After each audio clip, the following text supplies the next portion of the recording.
안녕하세요. 소소한 일상 라이트스터디입니다.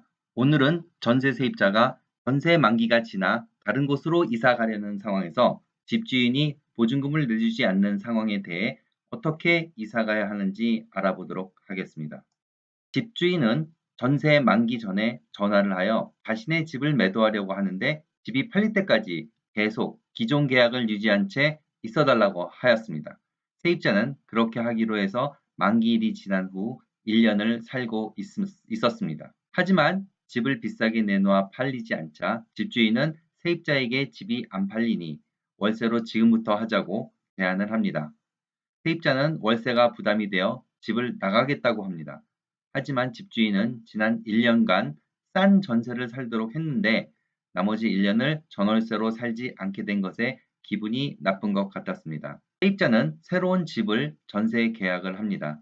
계약일로부터 2달 보름 정도 여유를 두고 계약을 했고 계약 때 기존 집주인에게 전화상으로 새로운 집 계약을 한다고 얘기를 했고 집주인도 알았다고 했습니다. 그리고 집주인은 기존 집을 부동산에 전세로 내놓았습니다. 그런데 문제는 집주인이 전세를 높은 가격에 내놓은 것입니다. 집 보러 오는 사람은 많은데 금액이 너무 비싸서 계속 계약이 되지 않는 거예요. 시간은 계속 흘러가고 그러다가 이사 날짜가 다 돼가는데도 집이 나가지 않는 거예요. 그런데 기존 집주인은 자신의 집에 새로운 전세가 들어올 때까지 세입자의 이사 날짜가 되어도 돈을 못 주겠다고 하는 겁니다. 자신의 집이 전세 나가기 전에 세입자가 다른 전세를 얻는 것은 세입자 잘못이지 자신은 잘못이 없다라고 얘기를 하는 겁니다.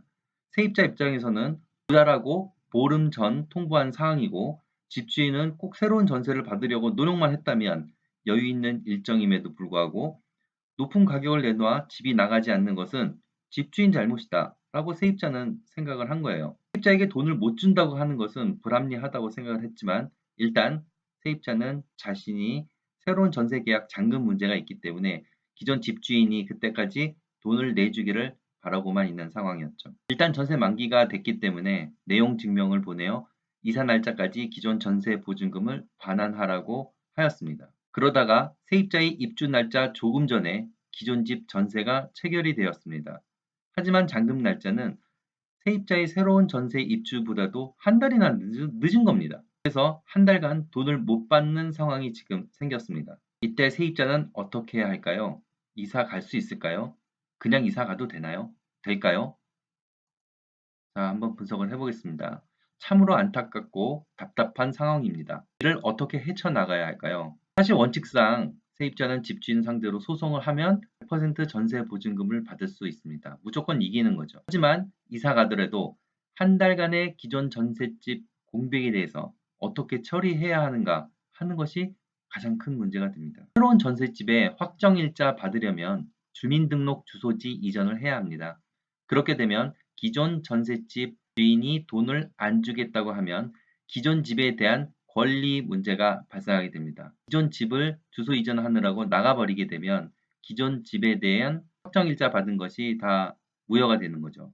세입자가 이미 퇴거를 해버리기 때문입니다.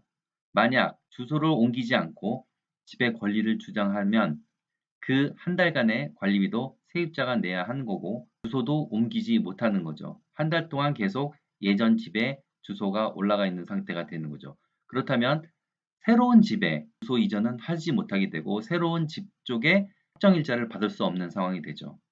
장기 수선 충당금 문제 한 달 있겠고 아이들 전학 문제 주소가 옮겨지지 않았으니까 그렇다고 그냥 마구 갈 수는 없는 상황인 거죠. 이러한 세입자의 불합리한 손해를 조금이나마 해결하고자 하는 법률이 있습니다. 그것은 임차권 등기 명령 설정이라는 것입니다. 임차권 등기 명령 설정을 기존 전셋집에 대해서 걸어 놓는 겁니다. 이는 집주인의 허락을 받을 필요가 없습니다.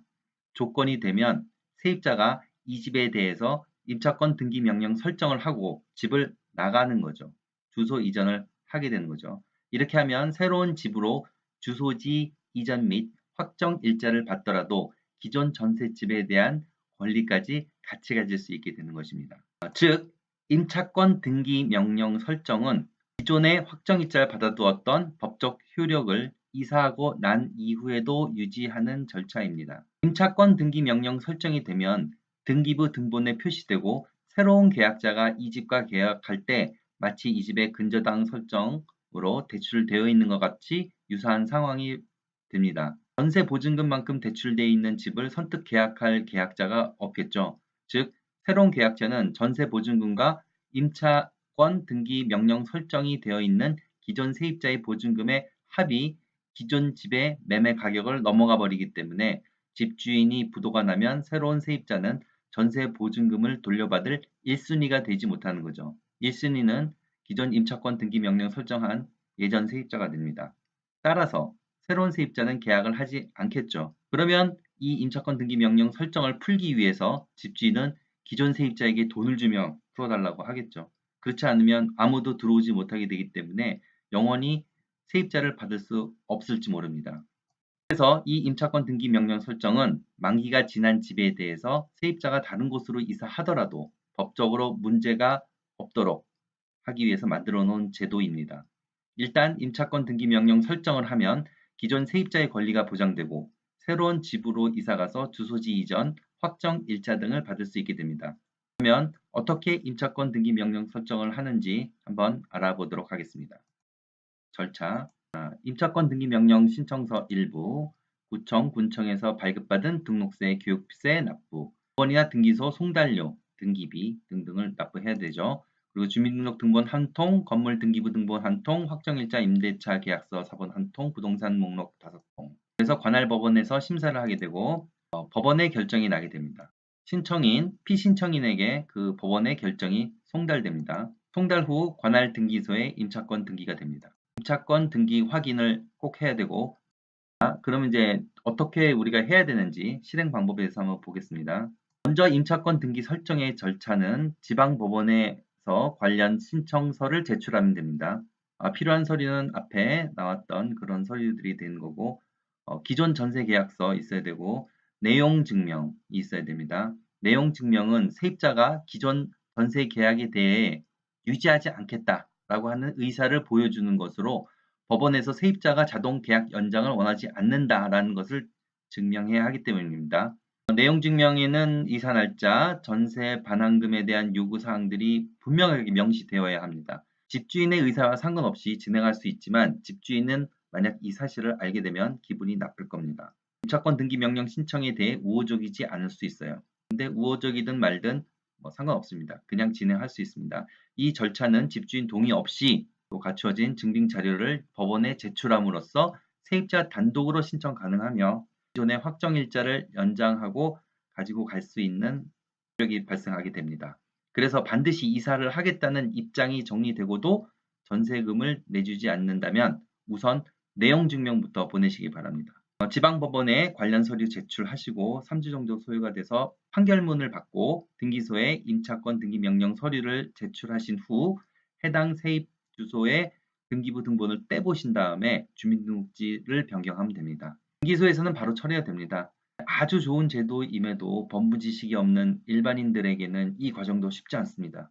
인감증명서랑 주소에 나와 있는 등본을 함께 첨부해서 보내야 되는데 이와 관련된 처리가 힘드시면 부동산에 의뢰하셔서 법무사님을 통해서 이를 처리할 수 있습니다. 소정의 돈만 지불하면 알아서 임차권 등기 명령 설정을 해줍니다. 시간은 조금 걸리지만 일을 해놓으면 세입자는 안심하고 이사 나갈 수 있습니다. 나중에 전세 보증금을 반환받고 임차권 등기 명령 설정 해제를 해주어야 기존 전셋집 등기부 등본에서 해당 사항이 삭제됩니다. 하지만 반드시 주의해야 할 것은 돈을 받고 나서 풀어줘야 한다는 것입니다. 간혹 집주인들의 경우 세를 준 건물에 대해 복잡하게 담보 설정이 되어 있는 경우들이 있어서 우선순위가 중요한 경우가 있습니다. 따라서 돌려줄 전세금이 없어 추가적인 대출이나 돌려막는 형태를 자행하는 집주인의 경우 말만 믿고 임차권 등기를 무턱대고 해제하였다가는 낭패를 볼 수 있습니다. 한번 임차권 등기 명령 설정이 해제되면 다시는 할 수 없습니다. 주의하시기 바랍니다. 임차권 등기 명령 설정 해제는 돈을 받은 후 천천히 하시면 됩니다. 전세가 쉬운 건 아니죠. 살다 보면 이런 일 저런 일 있습니다. 당시에는 너무 힘들고 괴롭겠지만 지나고 보면 그런 기억도 있었지 하고 생각할 날이 올 겁니다. 자, 임차권 등기 명령 설정에 대한 오늘의 소소한 일상 라이트 스터디는 여기까지입니다. 오늘 영상이 도움이 많이 되셨나요? 여러분의 구독과 의견이 저에게 힘이 됩니다. 꼭 한 번씩 구독 버튼, 좋아요 버튼 눌러주시고 의견 있으시면 댓글에 달아주시면 대단히 감사하겠습니다. 다른 더 좋은 영상으로 다시 찾아뵙도록 하겠습니다. 시청해 주셔서 감사합니다. Thank you for watching.